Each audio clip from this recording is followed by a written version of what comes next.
Amém. O título dessa palavra é Verdades que nunca deveriam ser esquecidas. Por que nós precisamos de relembrar? Vai chegando no final do ano, nós estamos perto, do final. Apenas um mês e pouquinho, quase 2 meses, menos de 2 meses, para fechar o ano. E nós precisamos de relembrar isso. Precisamos de começar o nosso ano já agora com decisões no nosso coração para servir a Deus para valer.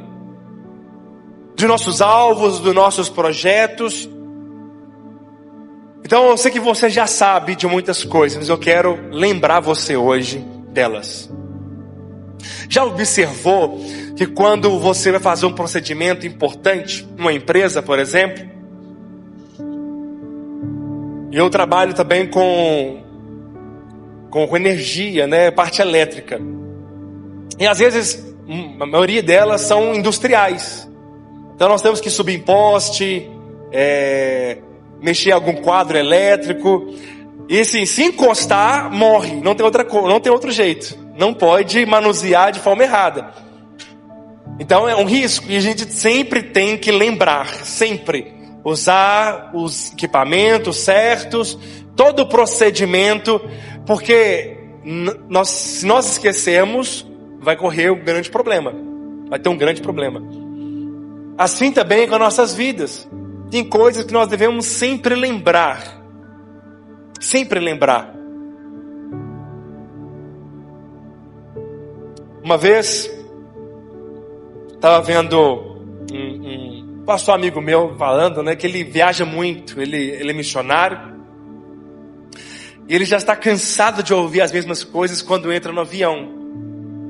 Aí a aeromoça, os mesmos procedimentos, eles falam a mesma coisa. Em caso de queda ou turbulência, vai cair uma máscara, você coloca em você primeiro e depois você coloca no outro que está ao seu lado. E aí todos aqueles procedimentos. Por quê? Porque é algo muito importante, não é verdade? Então nós precisamos de ouvir sempre. O apóstolo Paulo também diz: eu não vos canso de falar as mesmas coisas para vocês, porque é para a sua segurança. Então tem coisas aqui que é para a sua segurança. Vamos abrir a nossa Bíblia no Evangelho de João, capítulo 14, versículo 25. Há dias na nossa caminhada cristã que as circunstâncias, as coisas deste mundo são usadas para poder cegar os nossos olhos, para que nós nos desviemos do chamado de Deus para nossas vidas. Ficamos tão preocupados com tantas outras coisas que vamos perdendo o brilho, perdendo a paixão, o desejo.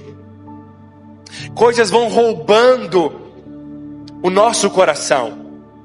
Preocupações, trabalho, estudos. E a gente vai esquecendo do que Deus nos chamou. Para que Deus nos chamou? Eu estava orando esses dias. Ontem participei, eu e minha esposa, da reunião da Vinha, Minas Gerais. E vim pastores de todos os lados. Pastores de Alfenas, de Pouso Alegre, de Governador Valadares, Teófilo Otoni, 500 quilômetros aqui.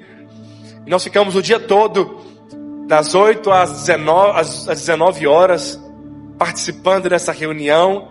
Irmãos, e o tanto de coisas que eu fui lembrado. Só de nós reunirmos e compartilhar sobre a visão, sobre a palavra de Deus, sobre o chamado de Deus, nós somos muito abençoados. Então hoje eu quero lembrar você de algumas coisas.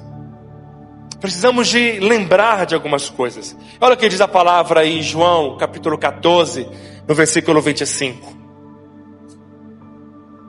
Isto vos tenho dito, estando ainda convosco, Mas o Consolador, o Espírito Santo, a quem o Pai enviará em meu nome, esse vos ensinará todas as coisas e vos fará lembrar de tudo o que eu vos tenho dito.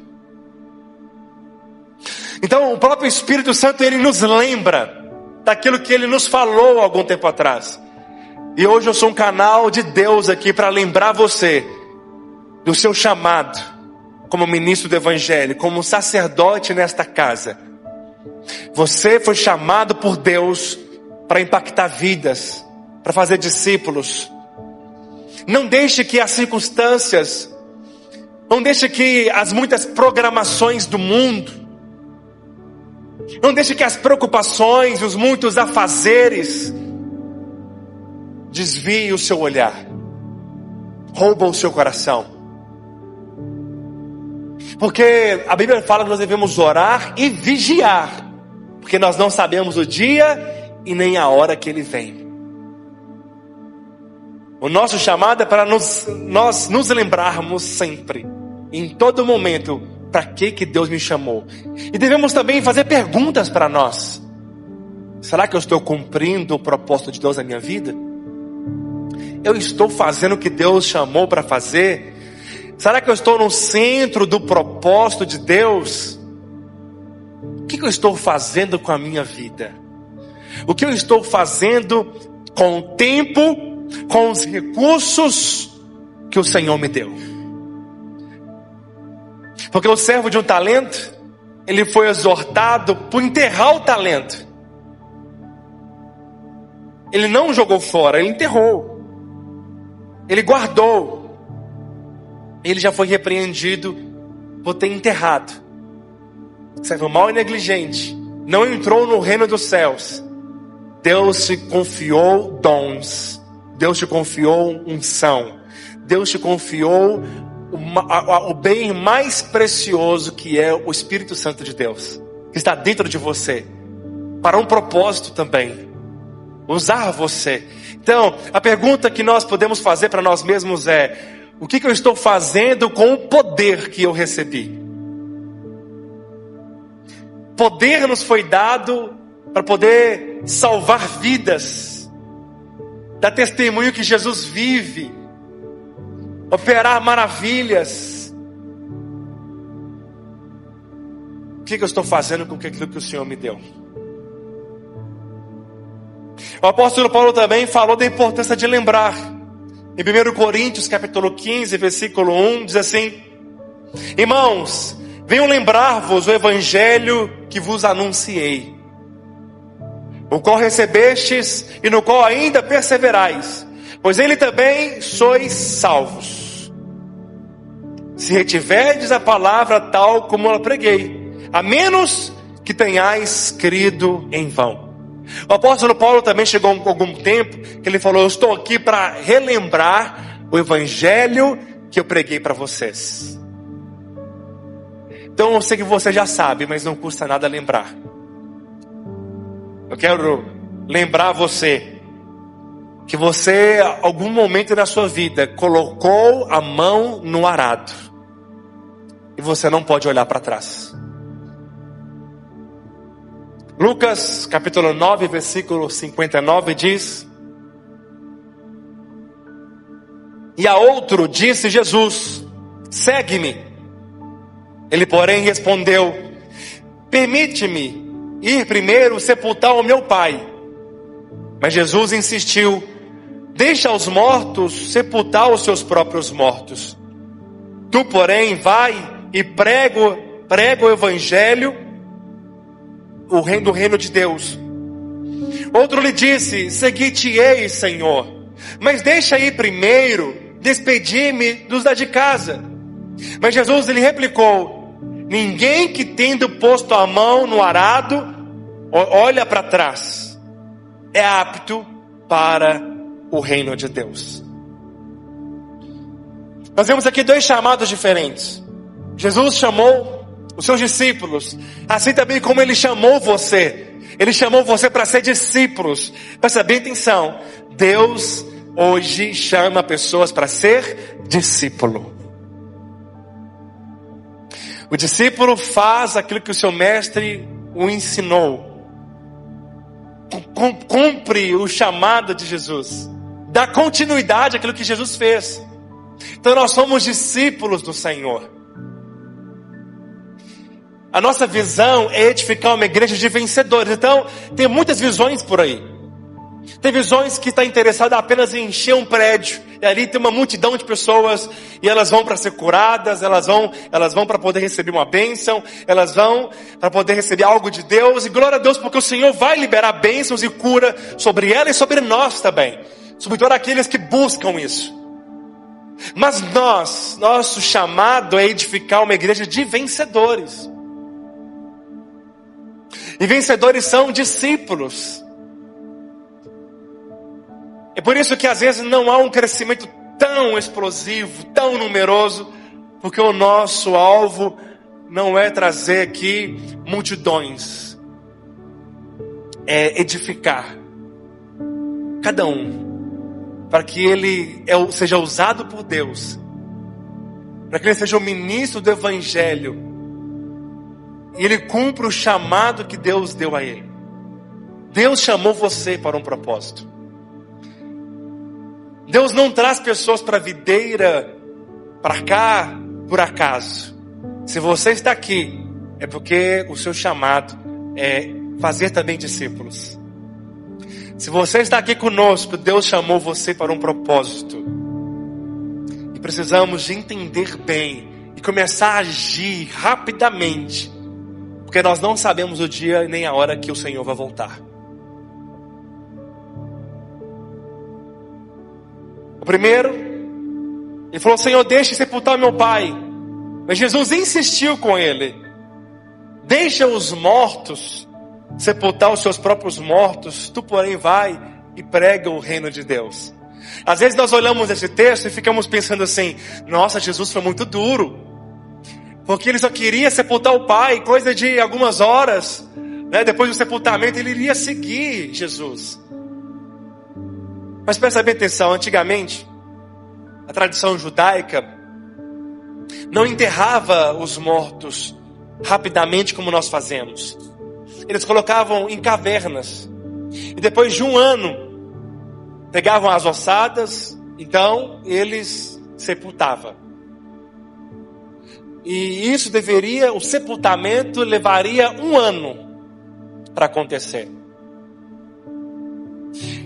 Então o Senhor disse assim: deixa que os mortos, aqueles que não receberam vida, os mortos no Espírito, os mortos para Deus, deixa que Ele sepulte os seus próprios mortos. Mas você não pode perder tempo. Ou seja, não perca tempo. O chamado é urgente, o chamado é para agora, é para hoje. Não é para janeiro.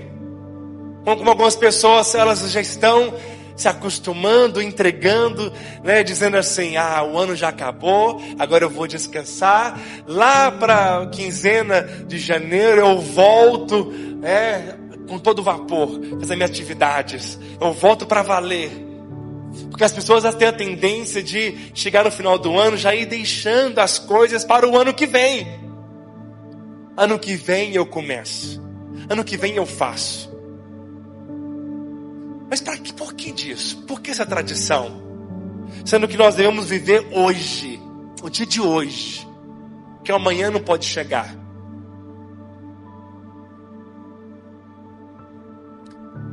Percebeu que nós somos muito apegados com festas? Glória a Deus. Mas a nossa vida não pode viver em função disso. Tem pessoas que colocaram a mão no arado e estão olhando para trás. O Senhor disse para esse homem e para nós também: é hoje. Porque tem muitas pessoas dizendo: quando eu terminar o meu curso, quando eu terminar tal coisa, aí eu vou seguir Jesus, aí eu vou liderar uma célula. Quando eu terminar algo, eu vou abrir minha casa para ser anfitrião. Depois da reforma, eu vou abrir a minha casa para ser anfitrião. É a mesma coisa. Senhor, deixa eu ir primeiro resolver essas pendências, para depois servir ao Senhor. Mas o que o Senhor nos diz hoje é: não, o chamado é para hoje, o chamado é para agora. O segundo, queria apenas despedir-nos da sua casa. Senhor, deixa eu despedir-nos da minha casa, depois eu sigo ao Senhor. Ou seja, despedir também aqui é a mesma coisa. Não é apenas dizer assim, ó, tchau para vocês, amanhã eu estou indo seguir Jesus, foi muito bom estar com vocês. Não é essa despedida. Senhor, deixa eu resolver todas as pendências.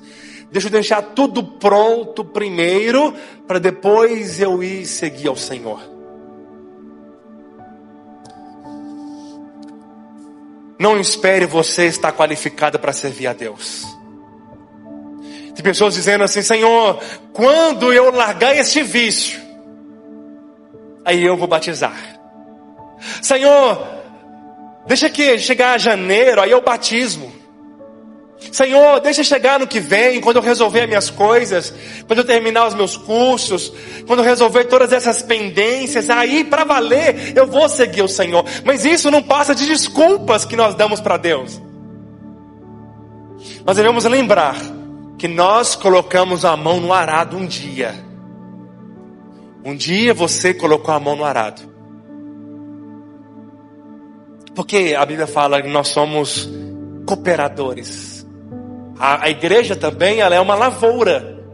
E a Bíblia fala assim, que nós devemos rogar ao Senhor da seara para que envie os trabalhadores.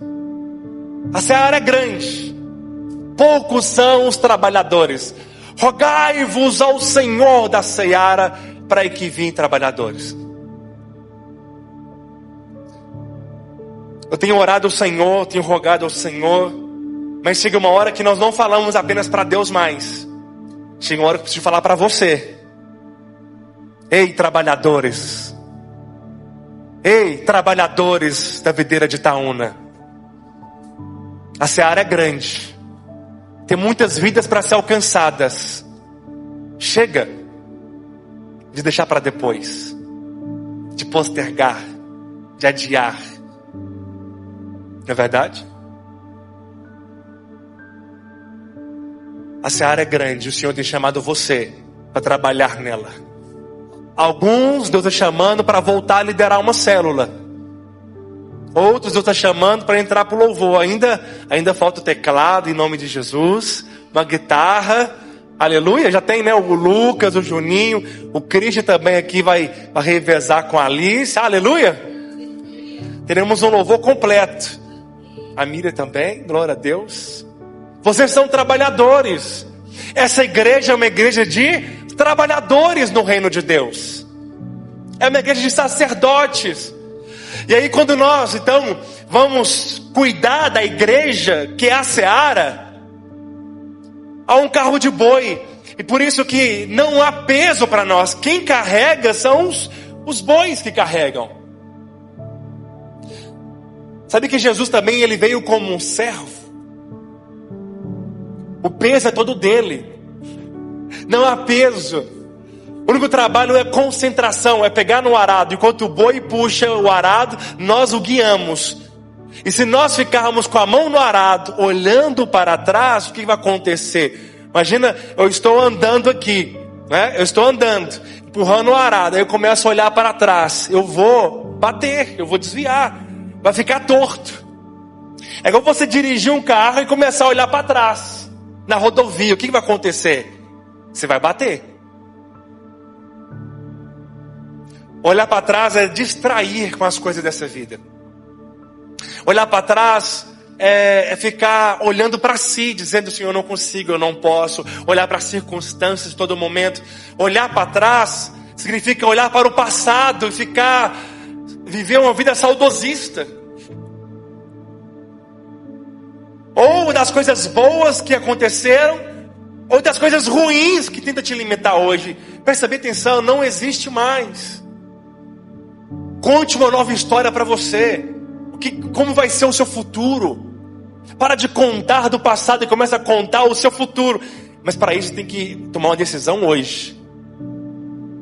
De focar no reino e falar: eu vou cumprir o que o Senhor chamou.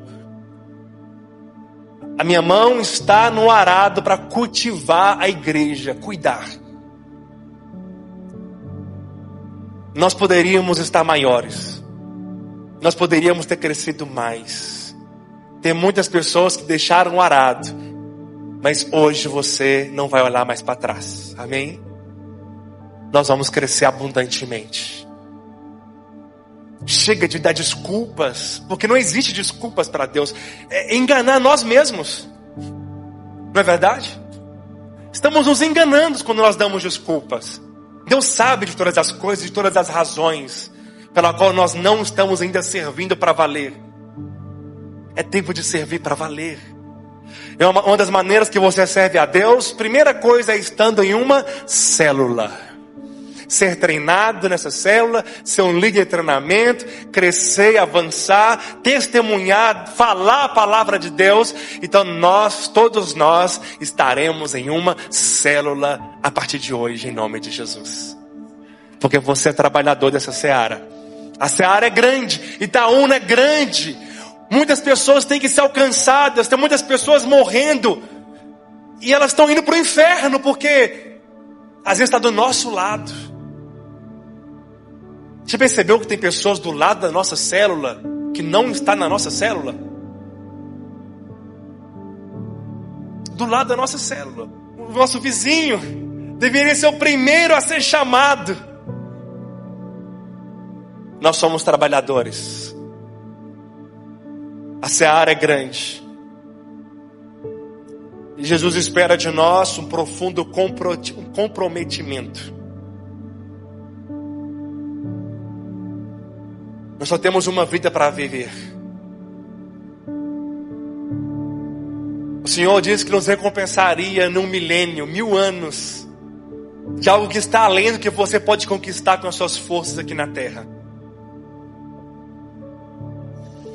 Tem pessoas que vão chorar amargamente por não entrar no reino de Deus, mesmo sendo salvas, porque passou a vida inteira olhando para trás.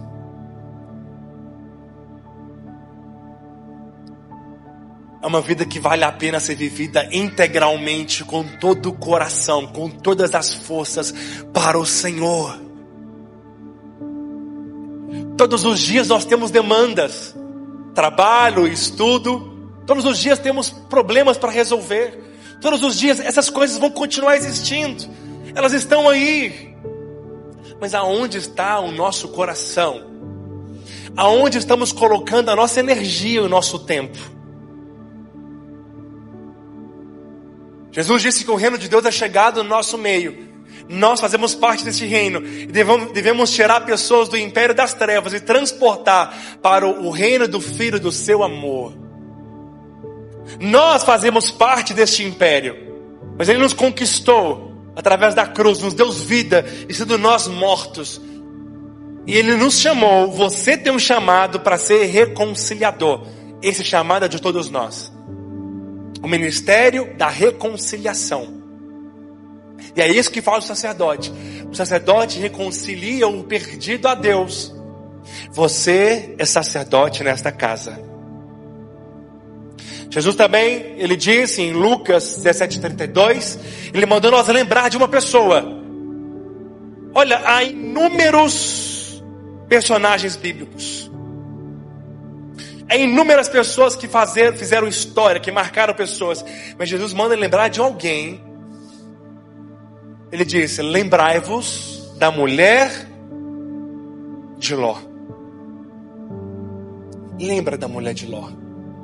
Ele não disse lembra de Moisés, lembra de Davi, lembra dos profetas. Não, ele diz assim: lembra da mulher de Ló. Por quê? Porque ela olhou para trás e viu que estava perdendo. Eu sei que dá a sensação de estar perdendo a sua vida. Eu sei que dá essa sensação e dá mesmo. Eu estou perdendo a minha vida. Mas Ele diz: aquele que perder a sua vida aqui, recebê-la-á. Mas aquele que achar a sua vida aqui, perdê-la-á no reino. há 13 anos atrás, eu tive esse mesmo sentimento profundo. Eu digo, eu larguei tudo. Pedi conta, larguei casa, família, larguei tudo. Para poder servir ao Senhor. E até hoje eu continuo fazendo a mesma coisa. Minha vida é essa. Se o Senhor me chamar para de tempo integral, já estou resolvido. A minha vida está resolvida. Eu não estou preso a nada aqui neste mundo. Nem trabalho, nem dinheiro, nada. Meu coração é um ministério. Qualquer momento, o Senhor pode voltar. Ele vai perguntar, o que você fez com tanta graça que eu te dei? Porque aquela mulher começou a olhar para aquilo que estava perdendo. O que é aquilo que ela poderia fazer e não fez porque está servindo ao Senhor? Ah, mas tem discipulado, tem célula na terça, na quarta, tem oração na quinta, tem o culto no domingo. É assim mesmo. Perdemos a nossa vida para poder ganhar outra. E você será grandemente recompensado por isso. Não há maior satisfação do que estar no centro da vontade de Deus. Mas quando nós olhamos para trás, ficamos paralisados como aquela mulher ficou. Tem pessoas que estão paralisadas, um ano inteiro parados. Paralisou o ministério. Quanto tempo que não volta a fazer o que Deus chamou para fazer? Ele parou no tempo. Ele está tão focado com o cotidiano, de enxugar gelo, de fazer as mesmas coisas, que nunca pode satisfazê-las, nunca podem preenchê-las. Até quando vai acordar para entender que o maior prazer é servir a Deus? Para valer com todo o coração. Se eu quero lembrar você, que tem um arado para ser guiado, eu não posso me distrair olhando para trás. Senão o reino de Deus fica bagunçado. Senão o reino fica torto. Senão as coisas não são edificadas como deveriam. O crescimento não cresce como deveria. Fica algo estagnado, fica algo complexo. Todos nós somos chamados a poder guiar um arado. Posso ouvir um amém? Segundo, eu quero lembrar você de algo. Eu quero lembrar que você é um soldado. Como soldado, nós não deveríamos nos envolver com os negócios civis desta vida. Foi isso que o apóstolo Paulo disse para um jovem chamado Timóteo. Vamos ler? 2 Timóteo, capítulo 2, versículo 4.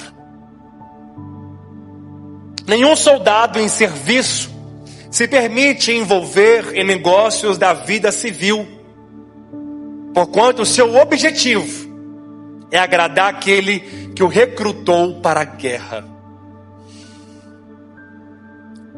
Quando já viram alguns filmes, quando o soldado está distraído, ligando para pessoas, no momento do tiroteio, ele toma um tiro, o seu amigo morre, porque ele está distraído na guerra.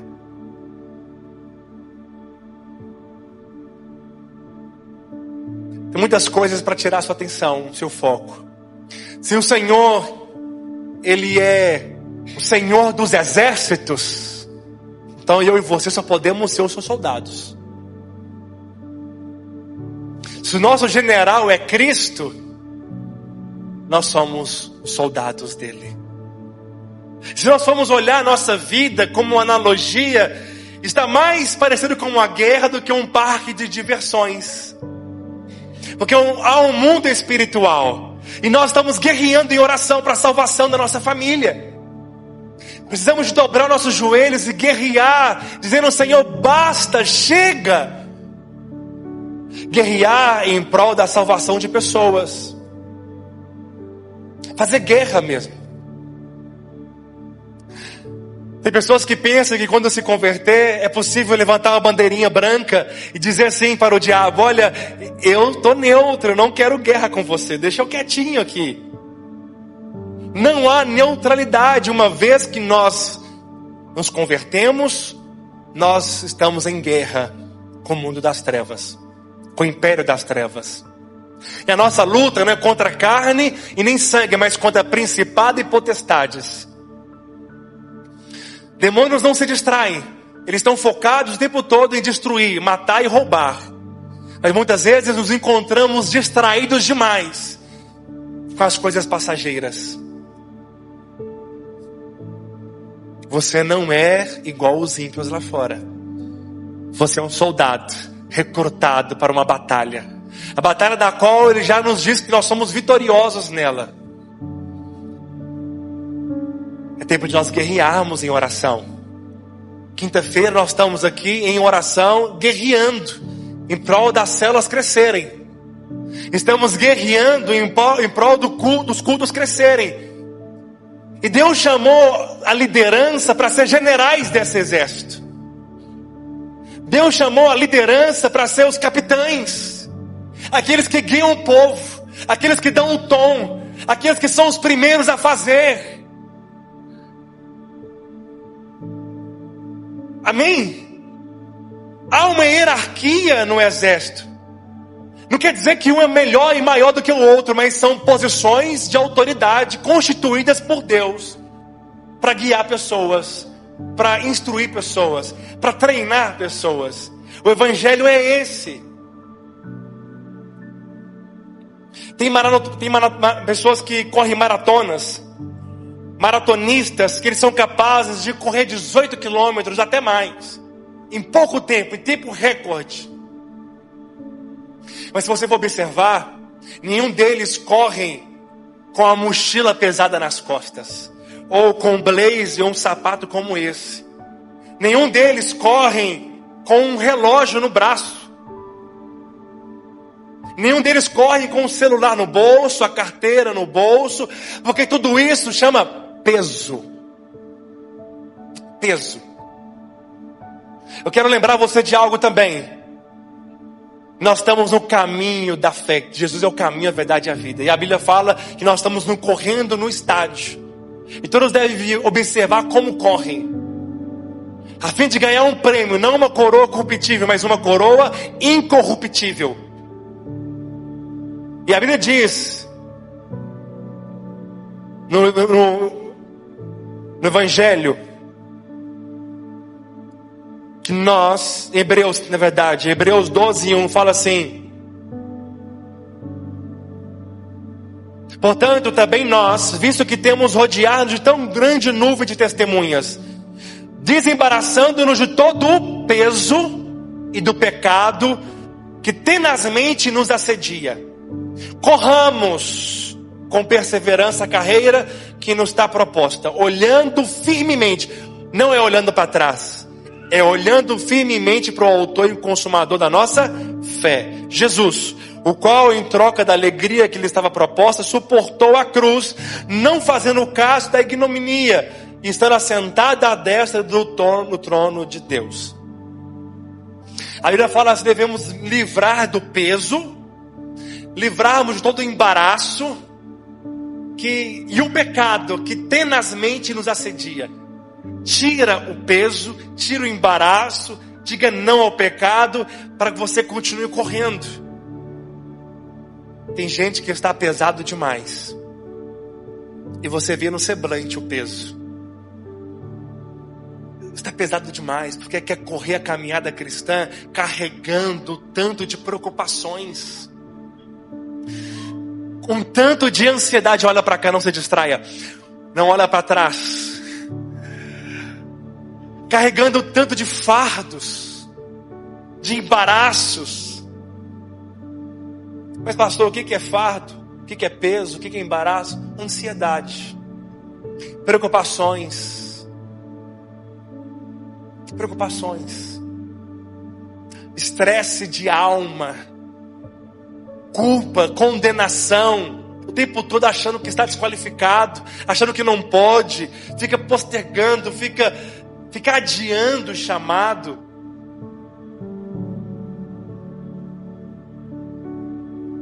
Medo das coisas não dar certo, fica carregando essas coisas. Isso é peso.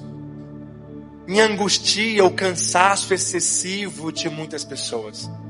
Me angustia a frieza espiritual de muitos irmãos. O Senhor nos chamou para ser leve. Você vê aqueles corredores, parece que eles são leves. Há uma leveza sobre eles. Para de carregar tudo.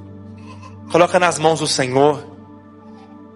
Ele está chamando você para continuar na corrida da fé. Libera a incredulidade. Joga fora os fardos. Amém, meus irmãos? Posso contar com você? Observe o exemplo de Davi. Estou chegando ao fim. A Bíblia diz em 2 Samuel capítulo 11, versículo 1. E aconteceu que, tendo decorrido um ano, no tempo que os reis saem à guerra. Nós estamos em tempos, em todo tempo é tempo de guerra. Enviou Davi a Joabe, com ele os seus servos e todo Israel, e eles destruíram os filhos de Amon, cercaram a Rabá, porém Davi ficou em Jerusalém. Aconteceu que numa tarde Davi se levantou do seu leito e andava passeando no terraço da casa real, e viu do terraço uma mulher que estava lavando. Essa mulher era muito formosa à vista, e mandou Davi, presta bem atenção, indagar quem era aquela mulher. E disseram: porventura não é essa Batseba, filha de Eliã, mulher de Urias, o Eteu? Davi poderia, ter parado por aqui, mas ele, pela obstinação, pela passividade, pela ociosidade, pela negligência, o pecado o consumiu. Por que disso? Porque era tempo dos reis saírem para a guerra. Os soldados não devem se envolver nos negócios civis dessa vida. Davi não era para estar no seu terraço. Eu quero falar algo aqui com muito amor e carinho. Os líderes são aqueles generais, os capitães, são aqueles que estão na linha de frente da guerra. Quando nós estamos envolvidos no Evangelho, quando nós estamos na oração, quando nós estamos numa célula, quando nós estamos numa conferência, quando nós estamos pregando o Evangelho, todos nós somos chamados para ser sacerdote e líder. Não é tempo de ficar em casa, no terraço, ocioso. É tempo de sair para a guerra. Nós somos os primeiros a ir à guerra. Nós somos o primeiro a dar o tom, a mostrar como faz. Nós somos aqueles que dão exemplos. É o primeiro. Davi deveria estar na frente de batalha, enquanto os seus soldados estavam na guerra. Ele, líder dos soldados, estava no seu terraço descansando. Descansar é bênção, mas é tempo de nós sairmos para a guerra. É tempo de nós sermos mais eficazes. É tempo de nós sermos mais fervorosos. É tempo de nós sermos mais velozes. É tempo de nós sermos mais desejosos, mais fervorosos de espírito. É tempo de nós sermos pessoas avivadas, cheias do espírito, indignadas de ver pessoas indo para o inferno, indignadas com células vazias, células frias, cultos frios, vazios. É tempo de nós sairmos para a guerra. Eu quero lembrar você que você é um soldado de Cristo. Mas também eu quero lembrar você que você é muito amado de Deus. E Jesus, antes de começar qualquer coisa, de fazer qualquer milagre, o Senhor lembrou: você é meu filho amado que eu tenho muito prazer. Lembre-se sempre, Ele é com você. Ninguém poderá ser contra você. Maior que está em você, você recebeu o escudo da fé. Você recebeu a espada, você recebeu as sandálias da preparação do Evangelho, você recebeu a couraça da justiça, você recebeu o cinto, você recebeu a armadura de Deus. Você está preparado para uma batalha, para ser vitorioso em todas as coisas que você for fazer. Você é amado e tem um sim de Deus. Você tem o Espírito Santo e você tem poder para desfazer as obras de Satanás. Então você vai sabendo que a vitória ganha. Você vai não para perder, mas para poder conquistar vidas. É certeza que terá salvação. É certeza que haverá milagres quando você orar. É certeza que haverá poder de Deus. É certeza que haverá crescimento e multiplicação de células quando nós saírem para a guerra. Então saia com a cabeça erguida. Sirva com os olhos olhados para Jesus, não como alguém acuado, com medo, inseguro, incerto. Não! Nós somos pessoas que estamos com, o peito para frente, o olhar para frente, a espada na mão. Nós somos pessoas que saímos com ousadia, com intrepidez, sabendo quem nós somos, quem é o nosso Deus, o que recebemos. Você não pode mais continuar a desperdiçar poder e unção. É hora de sair para a guerra. Fica de pé em nome de Jesus. É hora de continuar puxando o arado. O arado está ficando torto. O trilho está ficando torto. Lembra que ele está voltando. Ele vai dar a cada um conforme as suas obras. Retribuir conforme aquilo que nós fizemos. Alguns serão chamados servo bom e fiel, entra no gozo do meu Senhor. Outros serão chamados servo mau e negligente, e haverá choro e ranger de dentes. Você está no servo bom e fiel? Eu creio que nós estamos neste lado. Nós somos uma igreja de vencedores. O dia é hoje. Eu falo com muito amor e carinho no meu coração. Olha, eu falo com muita certeza que temor. Vai chegar tempo, se nós não decidirmos agora, poderá ser tarde demais. A hora é agora. Não é amanhã. Não é janeiro. É hoje. Essa semana, voltarmos à batalha com todo o coração, voltarmos à guerra, na linha de frente, na oração, na comunhão, em nome de Jesus. Vamos ministrar ao Senhor. Coloca um cântico.